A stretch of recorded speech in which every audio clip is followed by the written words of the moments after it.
दोस्तों आज के इस वीडियो में हम लेकर आए हैं आपके BA, BSc, BCom, BBA first semester का जो अनिवार्य विषय है, यानी कि जो को करिकुलम कोर्स का पेपर है, जो कि आहार, पोषण एवं स्वच्छता के नाम से जाना जाता है।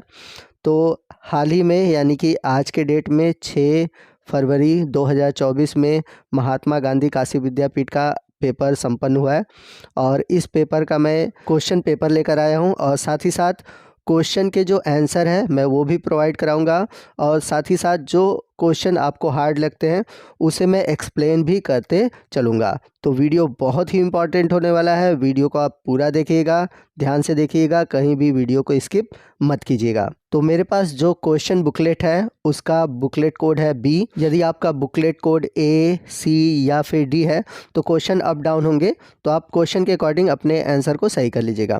तो चलते हैं क्वेश्चन की ओर। हमारा पहला क्वेश्चन है, बाहरी रोगाणुओं से लड़ने वाली रोग प्रतिरोधक कोशिकाएं कहलाती हैं।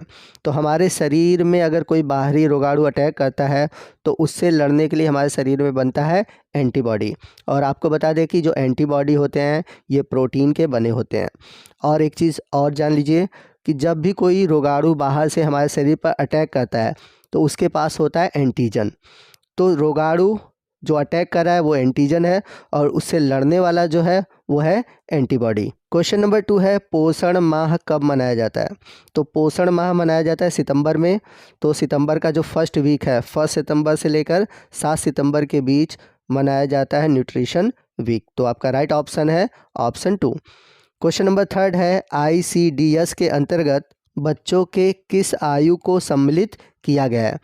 तो आपको बता दें कि ICDS के अंतर्गत 0 से लेकर 6 वर्ष के आयु को सम्मिलित किया गया है। तो यहाँ पर ऑप्शन आपका केवल 1 से लेकर 6 वर्ष सही था, तो आप यहाँ पर ऑप्शन 2 सही करिएगा, बट रियल जो आंसर है वो है 0 to 6 ईयर। अगला क्वेश्चन है क्वेश्चन नंबर 4, सिंपल सा क्वेश्चन है, WHO का मुख्यालय कहाँ स्थित है? तो WHO का मुख्यालय जेनेवा स्विट्जरलैंड में स्थित है। यही क्वेश्चन एक और तरीके से पूछा जा सकता है कि WHO का मुख्यालय भारत में कहाँ पर स्थित है? तो इसका आंसर क्या होगा आप हमें कमेंट करके बताइएगा। अगर इसका आंसर नहीं पता है तो मैं आपको कमेंट बॉक्स में उसका आंसर दूंगा। तो आप ज़रूर बताइएगा कि WHO का मुख्यालय भारत में कहाँ पर है। क्वेश्चन नंबर 5 है, मधुमेह रोग के लक्षण, यानी कि आपको डायबिटीज़ का सिम्टम बताना है। आपके ऑप्शन है बहुमूत्रता, अधिक प्यास लगना, भूख में वृद्धि, ये सभी। तो ये सभी ऑप्शन सही हैं, यानी कि डायबिटीज़ में पॉलीयूरिनेशन होता है, अधिक प्यास लगता है, भूख में वृद्धि हो जाती है। क्वेश्चन नंबर 6 है, मक्खी द्वारा फैलने वाला रोग। तो मक्खी द्वारा फैलने वाला जो रोग है वो है हैजा, जिसे हम कॉलरा के नाम से भी जानते हैं। क्वेश्चन नंबर 7 है, वायु द्वारा फैलने वाला रोग। तो वायु द्वारा फैलने वाला भी रोग हैजा ही है। तो इसका राइट ऑप्शन है ऑप्शन फर्स्ट। चलते हैं क्वेश्चन नंबर 8 की ओर। क्वेश्चन नंबर 8 है, किस उम्र के बाद बच्चा ठोस आहार खा सकता है? तो क्वेश्चन में थोड़ा सा डाउट है, मैं आपको बता दूं कि यहाँ पर ठोस आहार के बारे में पूछा हुआ है। तो अगर देखा जाए तो 6 माह के बाद जो बच्चा सेमी सॉलिड चीज़ें यानी कि थोड़ा ठोस आहार खाता है, लेकिन अगर देखा जाए तो 9 महीने के बाद ही वह ठोस आहार खा सकता है।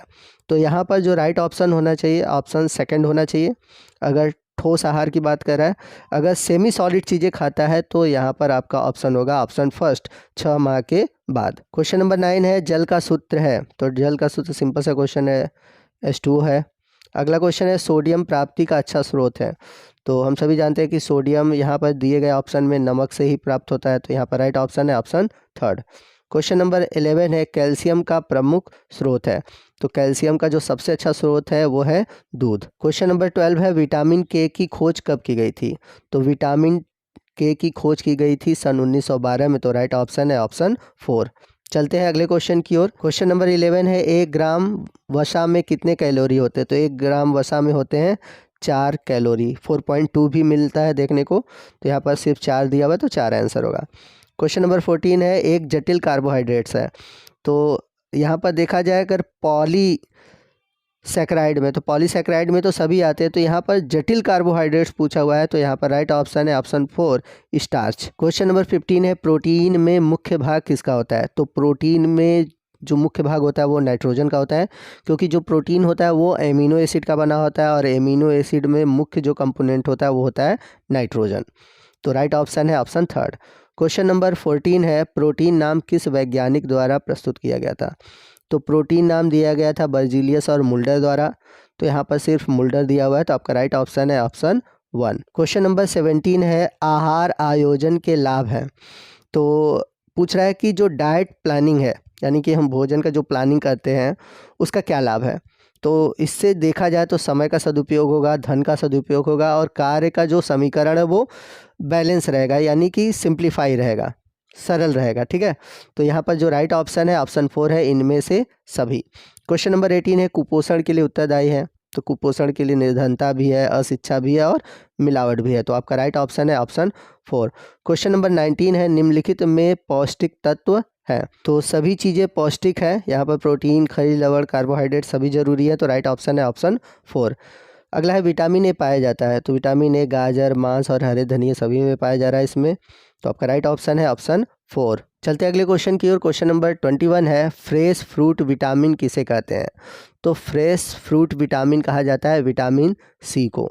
तो जो फ्लैसी मतलब जो गूदेदार फल होते हैं आप देखेंगे तो उसमें मौसम्मी है, ठीक है, संतरा है, तो ये सब फ्रेश फ्रूट की कैटेगरी में आते हैं। क्वेश्चन नंबर 22 है एलर्जी की शिकायत है। तो इसका ऑप्शन क्या होगा आप हमें कमेंट करके बताएंगे। आपके हिसाब से एलर्जी की शिकायत का ऑप्शन कौन सा सही होना चाहिए।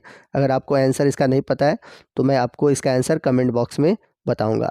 चलते हैं क्वेश्चन नंबर 23 की ओर। क्वेश्चन नंबर 23 है टीकाकरण है, यानी कि वैक्सीनेशन है। आपके ऑप्शन है पहला है प्राकृतिक प्रतिरक्षा, दूसरा है अर्जित, तीसरा फर्स्ट और सेकंड दोनों दिया है। ठीक है, तो आपको यहाँ पर मैं बता दूं कि जो टीकाकरण है यह एक उपार्जित प्रतिरक्षा है, यानी कि ये हमें जन्म से नहीं प्राप्त होता, इसे हम अपने जीवन में प्राप्त करते हैं। ठीक है ना भाई, टीकाकरण होता है तभी हमें रोगों से लड़ने की क्षमता आती है। ठीक, तो टीकाकरण के द्वारा जो होता है कि रोग प्रतिरोधक क्षमता बढ़ती है, तो ये क्या है अर्जित है, न कि प्राकृतिक है, न कि जन्मजात है। अगले क्वेश्चन की ओर चलते हैं। क्वेश्चन नंबर 24 है विश्व स्वास्थ्य संगठन की स्थापना हुई थी। तो इसकी स्थापना हुई थी वर्ष 1948 में, तो आपका राइट ऑप्शन है ऑप्शन फर्स्ट। चलते हैं क्वेश्चन नंबर 25 की ओर। क्वेश्चन नंबर 25 है मानसिक स्वास्थ्य के लक्षण है। तो अगर आप मेंटली हेल्दी हैं तो इनमें से कौन से ऑप्शन सही हैं। तो अगर देखा जाए तो अगर मेंटली आप हेल्दी हैं तो चिंता से मुक्त होंगे, प्रसन्न रहेंगे, शांत स्वभाव के होंगे, तो इसमें से तीनों ही ऑप्शन सही है, तो इसलिए आपका राइट ऑप्शन है ऑप्शन 4। क्वेश्चन नंबर 26 है WHO का पूरा नाम। तो सिंपल सा क्वेश्चन है, हम सभी जानते हैं WHO का फुल फॉर्म है वर्ल्ड हेल्थ ऑर्गेनाइजेशन। ठीक है, तो इसका राइट ऑप्शन है ऑप्शन फर्स्ट। तो यहाँ पर मैंने दोस्तों 26 क्वेश्चन सॉल्व करा दिए हैं और 24 क्वेश्चन और बचे हैं, क्योंकि कुल 50 क्वेश्चन थे। तो बाकी बचे हुए क्वेश्चन मैं अगले पार्ट में आपको सॉल्व कराऊंगा। अगर आप चाहते हैं कि मैं अगला पार्ट बनाऊं तो प्लीज़ कमेंट करिएगा। आपको आज का ये वीडियो कैसा लगा कमेंट करके ज़रूर बताइएगा। वीडियो अच्छा लगा हो तो वीडियो को लाइक और शेयर करना मत भूलिएगा, और कोई भी डाउट है आप हमसे कमेंट करके पूछ सकते हैं। तो मिलते हैं अगले पार्ट में, तब तक के लिए जय हिंद, जय भारत।